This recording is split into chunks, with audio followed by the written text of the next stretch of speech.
Hi hello ನಮಸ್ಕಾರ ಎಲ್ಲರಿಗೂ Mamata food ಕೋರ್ಟ್ಗೆ ಸ್ವಾಗತ. ನಾನಿವತ್ತು ವಾಂಗಿಬಾತ್ ಮಾಡ್ತಾಯಿದ್ದೀನಿ. ಬನ್ನಿ ನೋಡೋಣ ಹೇಗೆ ಮಾಡೋದು ಅಂತ. ನಾನು ಮೊದಲಿಗೆ ವಾಂಗಿಬಾತ್ ಪೌಡ್ರ್ ಮಾಡ್ಕೊಂಡಿದ್ದೀನಿ. ಕಲರ್ ನೋಡಿ ಹೇಗೆ ಬಂದಿದೆ ಅಂತ. ಇದು ಬೆಳಗ್ಗೆ ಮೆಣಸಿನ್ಕಾಯಿ ಕಲ್ಲರು. ಬೆಳಗ್ಗೆ ಮೆಣಸಿನ್ಕಾಯಿ ಹಾಕಿದ್ನಲ್ಲ ಅದಕ್ಕೆ ಚೆನ್ನಾಗಿ ಕಲರ್ ಬಂದಿದೆ. ಬನ್ನಿ ನೋಡೋಣ ಹೇಗೆ ಮಾಡೋದು. ಸ್ಟವ್ ಅಂಟಿಸಿ ಪ್ಯಾನ್ ಇಟ್ಟಿದ್ದೀನಿ. ಪ್ಯಾನ್ಗೆ ಒಂದೇ ಒಂದು ಸ್ಪೂನಷ್ಟು ಎಣ್ಣೆ ಹಾಕ್ಕೊಳ್ತಾ ಇದ್ದೀನಿ. ಜಾಸ್ತಿ ಹಾಕ್ಕೋಬೇಡಿ, ಒಂದೇ ಒಂದು ಸ್ಪೂನ್ ಸಾಕು. ಎಣ್ಣೆ ಕಾದಿದೆ. 1/4 ಸ್ಪೂನಷ್ಟು ಮೆಂತ್ಯ ಹಾಕ್ಕೊಳ್ತಾ ಇದ್ದೀನಿ. ಮೊದಲಿಗೆ ಕಡಲೆಬೇಳೆ 1 ಸ್ಪೂನಷ್ಟು ಹಾಕ್ಕೊಳ್ತಾ ಇದ್ದೀನಿ. ಉದ್ದಿನಬೇಳೆ 1 ಸ್ಪೂನು. ಉದ್ದಿನಬೇಳೆ ಕೂಡ 1 ಸ್ಪೂನ್ ಹಾಕ್ಕೊಳ್ತಾ ಇದ್ದೀನಿ. ಇದು ಸ್ವಲ್ಪ ಫ್ರೈ ಮಾಡ್ಕೊಳ್ಳೋಣ. ಕೆಂಪಿಗೆ ಸ್ವಲ್ಪ ಫ್ರೈ ಮಾಡ್ಕೊಳ್ಳೋಣ. ತುಂಬ ಸೀದಿಸ್ಬೇಡಿ, ಸುಮ್ಮನೆ ಲೈಟಾಗಿ ಕಲರ್ ಬಂದರೆ ಸಾಕು. ಇದ್ರ ಜೊತೆಗೆ 4 ಲವಂಗ ಹಾಕ್ಕೊಳ್ತಾ ಇದ್ದೀನಿ. ಮತ್ತು ಚಕ್ಕೆ ನೋಡಿ, ಚಕ್ಕೆ 1-2 ಪೀಸ್ ಅಷ್ಟು ಹಾಕ್ಕೊಳ್ತಾ ಇದ್ದೀನಿ. ಈ ಸೈಜಿಂದು ಜೊತೆನೇ ಫ್ರೈ ಆಗುತ್ತೆ ಚೆನ್ನಾಗಿ. ಮರಾಠಿ ಮೊಗ್ಗು ಒಂದು ಹಾಕ್ಕೊಳ್ತಾ ಇದ್ದೀನಿ. ಮತ್ತು 3 ಹಸಿರು ಏಲಕ್ಕಿ ಹಾಕ್ಕೊಳ್ತಾ ಇದ್ದೀನಿ. ಸ್ವಲ್ಪ ಫ್ರೈ ಮಾಡ್ಕೊಳ್ಳೋಣ. ಫ್ಲೇಮು ಲೋಲೇ ಇಡಿ.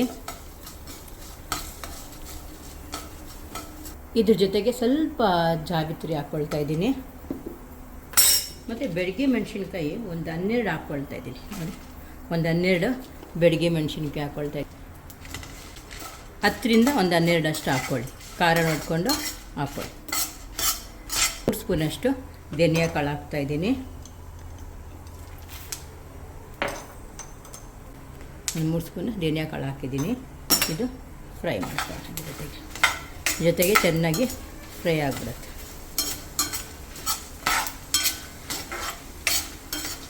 ಇದ್ರ ಜೊತೆಗೆ 1/2 ಸ್ಪೂನಷ್ಟು ಮೆಣಸು ಕಾಳು ಹಾಕ್ಕೊಳ್ತಾ ಇದ್ದೀನಿ. ಜೀರಿಗೆ 1/4 ಸ್ಪೂನಷ್ಟು ಹಾಕ್ಕೊಳ್ತಾ ಇದ್ದೀನಿ. ಇದ್ರ ಜೊತೆಗೇ ಫ್ರೈ ಮಾಡ್ಕೊಳ್ಳೋಣ. ಕೊಬ್ಬರಿಯನ್ನು 1/2 ಹೋಳಷ್ಟು ಪೀಸ್ ಮಾಡ್ಕೊಂಡಿದ್ದೀನಿ. ಚಿಕ್ಕ ಹೋಳಿದು ಅದು ಹಾಕ್ಕೊಳ್ತಾ ಇದ್ದೀನಿ. ಇದು ನಾನು ತುರಿದಿಲ್ಲ, ಸಣ್ಣ ಕಟ್ ಮಾಡ್ಕೊಂಡಿದ್ದೀನಿ, ಅದು ಹಾಕ್ಕೊಳ್ತಾ ಇದ್ದೀನಿ.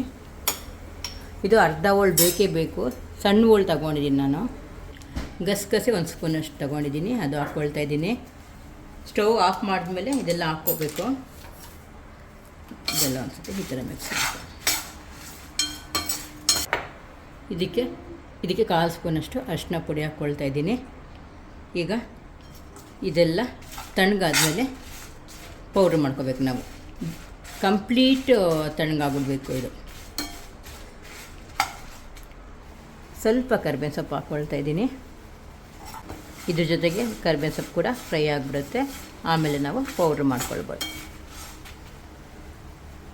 1/4 ಸ್ಪೂನಷ್ಟು ಹಿಂಗೆ ಹಾಕ್ಕೊಳ್ತಾ ಇದ್ದೀನಿ. 1/4 ಸ್ಪೂನಷ್ಟು ಹಿಂಗೆ ಹಾಕ್ಕೊಂಡಿದ್ದೀನಿ. ಇದೆಲ್ಲ ತಣ್ಣಗಾದ್ಮೇಲೆ ಪೌಡ್ರ್ ಮಾಡ್ಕೊಂಡು ಬರ್ತೀನಿ.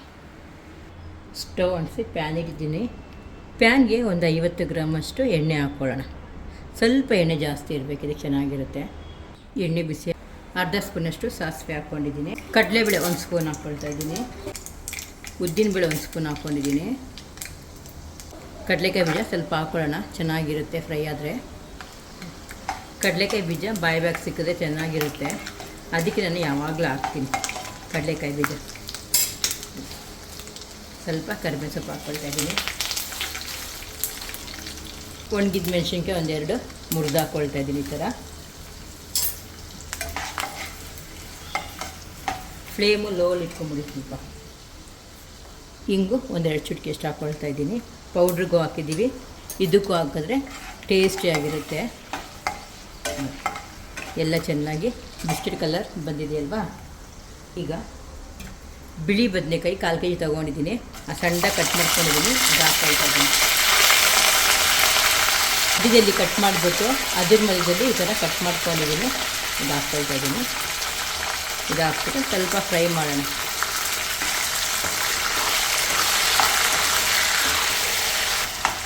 ಬದನೆಕಾಯಿ ಸ್ವಲ್ಪ ಚೆನ್ನಾಗಿ ಫ್ರೈ ಆಗಲಿ, 1-2 ನಿಮಿಷ. ಇದಕ್ಕೆ ಕ್ಯಾಪ್ಸಿಕಮ್ ಕೂಡ ಹಾಕ್ತಾರೆ. ನಾನು ಕ್ಯಾಪ್ಸಿಕಮ್ ಹಾಕಿಲ್ಲ, ಕ್ಯಾಪ್ಸಿಕಮ್ ಇರಲಿಲ್ಲ, ಅದಕ್ಕೆ ನಾನು ಹಾಕಲಿಲ್ಲ. ಬರೀ ಬದನೆಕಾಯಲ್ಲೇ ಮಾಡೋಣ ಅಂದ್ಕೊಂಡು ಮಾಡ್ತಾಯಿದ್ದೀನಿ. ಇದಕ್ಕೆ ಅವರೆಕಾಳು ಕೂಡ ನಾವು ಹಾಕ್ಕೊಳ್ಬೋದು, ಚೆನ್ನಾಗಿರುತ್ತೆ. ಹಸಿ ಬಟಾಣಿ ಕೂಡ ಹಾಕ್ಕೊಳ್ಬೋದು. ಅದೆರಡೂ ಇಲ್ಲ ಅಂದರೆ ಕಡಲೆಕಾಯಿ ಬೀಜ ಹಾಕಿ ಚೆನ್ನಾಗಿರುತ್ತೆ. ಸ್ವಲ್ಪ ಅವರೆಕಾಳಿತ್ತು ನಾನು ಇದ್ರ ಜೊತೆ ಹಾಕ್ಬಿಡ್ತೀನಿ. ಇದ್ರ ಜೊತೆಗೇ ಫ್ರೈ ಆಗಿಬಿಡುತ್ತೆ, ಅದನ್ನು ಚೆನ್ನಾಗಿರುತ್ತೆ. ಒಂದು ಮೀಡಿಯಮ್ ಸೈಜ್ ನಿಂಬೆಹಣ್ಣು ಹುಣಸೆಹಣ್ಣು ನೆನೆ ಹಾಕಿದೆ. ಇವಾಗ ಅದು ಕ್ಯೂಚ್ಕೊಂಡು ಆ ನೀರು ಹಾಕ್ಕೊಂಡ್ಬಿಡ್ತಾರೆ ಇದಕ್ಕೆ ನೋಡಿ.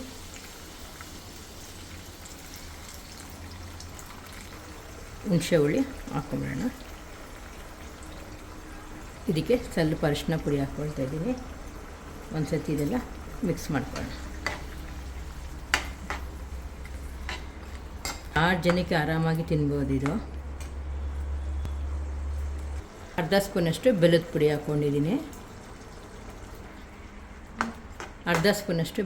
ಹಾಕ್ಕೊಂಡಿದ್ದೀನಿ. ಈಗ ಇದೆಲ್ಲ ಮಿಕ್ಸ್ ಮಾಡಿಬಿಟ್ಟು 1-2 ನಿಮಿಷ ಕುದಿಯಕ್ಕೆ ಬೇಡ. ಅಷ್ಟರಲ್ಲಿ ನಾನು ಪೌಡ್ರ್ ಮಾಡ್ಕೊಂಡು ಬರ್ತೀನಿ. ರುಚಿಗೆ ತಕ್ಕಷ್ಟು ಉಪ್ಪು ಹಾಕ್ಕೊಳ್ಳೋಣ. ಹಾಕ್ಕೊಂಡು ಎಲ್ಲ ಮಿಕ್ಸ್ ಮಾಡಿಕೊಂಡು 1-2 ನಿಮಿಷ ಲಿಡ್ ಮುಚ್ಚಿಬಿಡೋಣ. ಲಿಡ್ ಮುಚ್ಚಿಬಿಡಿ. 1-2 ನಿಮಿಷ ಲಿಡ್ ಮುಚ್ಚಿ ನಾನು ಅಷ್ಟರಲ್ಲಿ ಪೌಡ್ರ್ ಮಾಡ್ಕೊಂಡು ಬರ್ತೀನಿ. ವಾಂಗಿಬಾತ್ ಪೌಡ್ರ್ ಮಾಡ್ಕೊಂಡು ಬಂದಿದ್ದೀನಿ ನಾನು.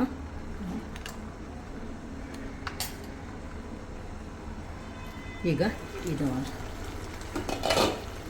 ಸ್ವಲ್ಪ ಮಿಕ್ಸ್ ಮಾಡಿಕೊಂಡು ಇದಕ್ಕೆ ವಾಂಗಿಬಾತ್ ಪುಡಿ ಹಾಕ್ಕೊಳ್ಳೋಣ. ಒಂದು 4 ಸ್ಪೂನಷ್ಟು. ಇದೆಲ್ಲ ಮಿಕ್ಸ್ ಮಾಡ್ಕೊಳ್ಳೋಣ. ಚೆನ್ನಾಗಿ ಒಂದು ಸರ್ತಿ ಮಿಕ್ಸ್ ಮಾಡ್ಕೊಳ್ಳಿ. ಇದಾಗಿದೆ. ಈಗ ಸ್ಟವ್ ಆಫ್ ಮಾಡಿಬಿಟ್ಟು ಅನ್ನಕ್ಕೆ ಕಲಿಸ್ಕೊಳ್ಳೋಣ.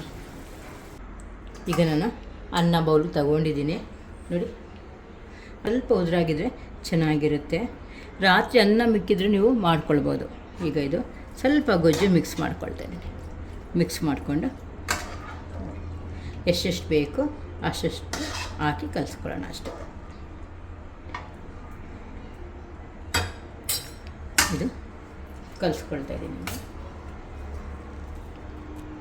ಎಷ್ಟೆಷ್ಟು ಬೇಕು ಅಷ್ಟೆಷ್ಟು ಹಾಕ್ಕೊಂಡು ಕಲಿಸ್ಕೊಳ್ಳಿ.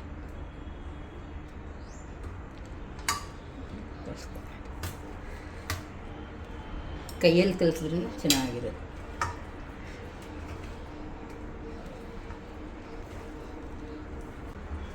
ನನ್ನ ಗೊಜ್ಜನ್ನು ಸ್ವಲ್ಪ ಗೊಜ್ಜು ಜಾಸ್ತಿ ಇದ್ರೂ ಚೆನ್ನಾಗಿರೋ ತಿನ್ನೋಕ್ಕಿದು. ಒಬ್ಬೊಬ್ಬರು ಒಂದೊಂದು ಥರ ಮಾಡ್ತಾರೆ ಪೌಡ್ರು.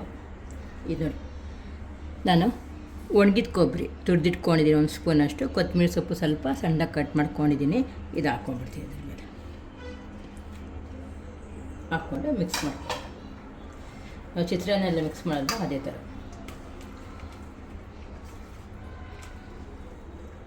ಈಗ ಇದು ರೆಡಿ ಆಯಿತು. ನಾನು ಸರ್ವ್ ಮಾಡ್ಕೊಳ್ತೀನಿ. ವಾಂಗಿಬಾತು ರೆಡಿ ಆಯಿತು ನೋಡಿ. ವಾಂಗಿಬಾತು ರೆಡಿಯಾಗಿದೆ. ನೋಡೋಣ ಟೇಸ್ಟ್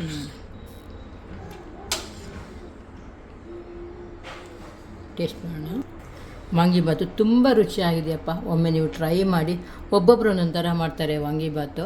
ನಿಮಗೆ ಈ ವಾಂಗಿಬಾತು ಇಷ್ಟ ಆದಲ್ಲಿ ಪ್ಲೀಸ್ ಲೈಕ್ ಆ್ಯಂಡ್ ಶೇರ್ ಮಾಡಿ, ಸಬ್ಸ್ಕ್ರೈಬ್ ಕೂಡ ಮಾಡಿ. Thank you. ಇದ್ರ ಜೊತೆಗೆ ಮೊಸರು ಬಜ್ಜಿ ಅಥವಾ ಚಟ್ನಿ ಇದ್ದರೆ ತುಂಬ ಚೆನ್ನಾಗಿರುತ್ತೆ. ಕಾಯಿ ಚಟ್ನಿ ಇದ್ದರೆ ಒಮ್ಮೆ ಟ್ರೈ ಮಾಡಿ ನೋಡಿ.